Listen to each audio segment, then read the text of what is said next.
Kartofle, kartofle! Ojciec ze swoim synkiem handlują kartofloma po rozmaitych ziglągach. Jak zawsze wyjeżdżam na plac i wrzeszczą: kartofle, kartofle!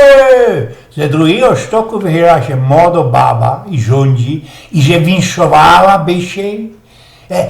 A wiele wam, paniczko, potrza? Ano, 4 miechy. Synek, deptej na wieś, godał ojciec. Na wiechu baba się pyta, a wiele bych musiała zabulić. Ano, jak logo z paniczko, to uczyni 200 złocioków.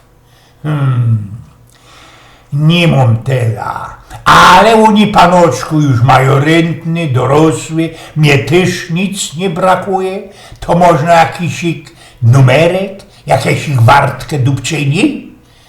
Ano, musiałbym pogadać ze fatrym.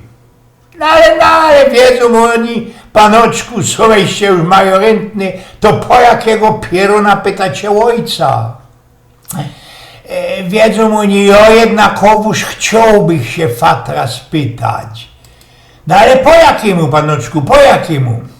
Bo wiedzą oni, paniczko, łońskiego roku przedupczyliśmy kajsi kole 8 ton naszych kartofli.